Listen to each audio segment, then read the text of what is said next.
a painting of Beckett actually directing a production of Waiting for Godot. The quote on the bottom says, "No matter, try again, fail better." Deep within every man lies the dread of being alone in the world, forgotten by God, overlooked among the household of millions upon millions. Samuel Beckett's Waiting for Godot is a glimpse into a space and time of the life of two tramps, Vladimir and Estragon, as they attempt to deal with this dread. They play games and tell stories, exchange ideas, and play at song, but all of these are just attempts to pass the time while they wait.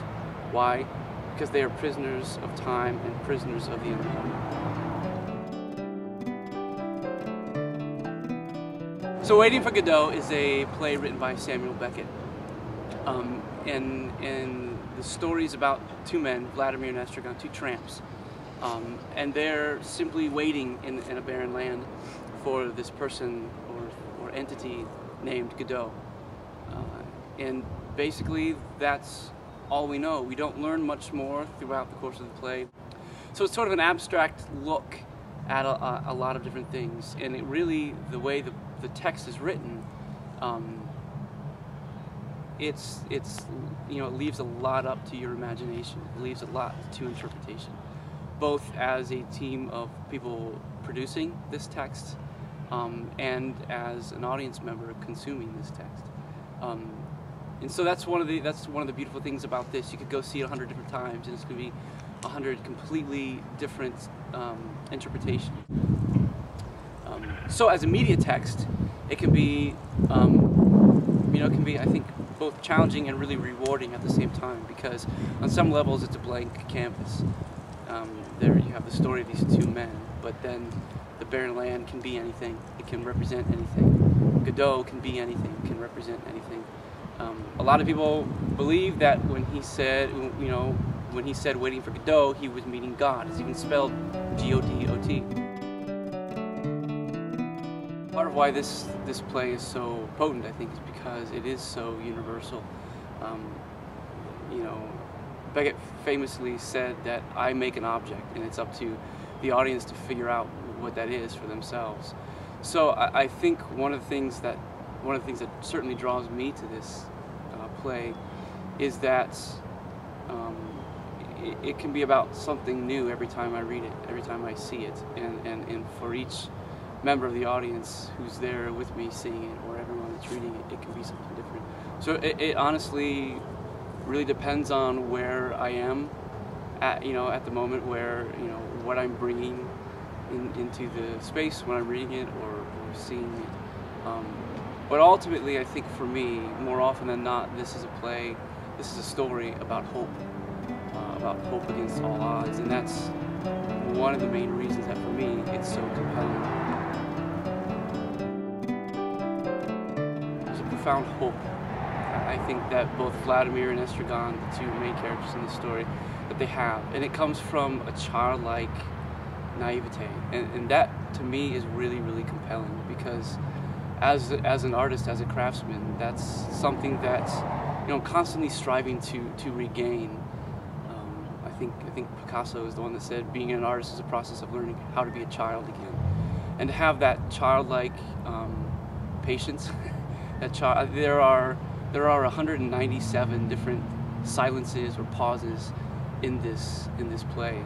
In fact, when Beckett directed it himself, it wouldn't be abnormal for the production to last 4.5, 5 hours.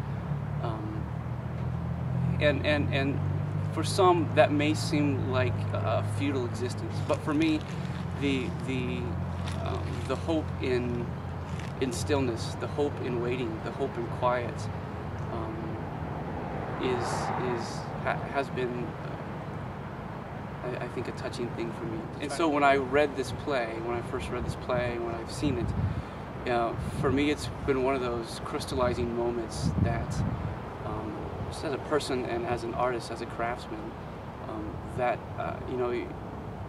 every once in a while you're blessed with the discovery of people, of characters, of a story that just feel like home. And I think for me that's what I found in this story, as abstract as it may be. I think in some ways the story inspired me to inaction. both personally and as an artist. You know, I've spent a big chunk of my life trying to make things happen, and it's just really not possible to make things happen exactly how you think they should be, or you think they want them to be. I think Godot can represent love. I think Godot can represent justice. I think, again, I think it's open-ended enough that it can really represent anything you need it to when you consume this text, when you consume this piece of media. But certainly for me, the most potent example, and when I first saw this, Godot certainly was, for me, where I was at the time, certainly a very vivid picture of God.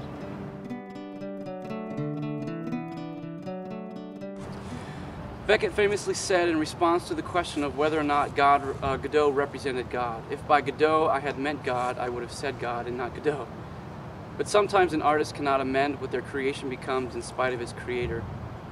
When discussing what he called true art, Beckett said, "Art that is prayer sets up prayer, releases prayer and onlooker," i.e. the priest says, "Lord, have mercy on us." The people respond, "Christ, have mercy on us." Waiting for Godot is a prayer. And like Vladimir and Estragon, I too wait, sometimes in dread, often in silence, but always in faith. Estragon, giving up again, says, "Nothing to be done." Vladimir, advancing with short, stiff strides, legs wide apart. I'm beginning to come around to that opinion. All my life I've tried to put it from me, saying, "Vladimir, be reasonable. I haven't yet tried everything." And I resumed the struggle. And so I resumed the struggle.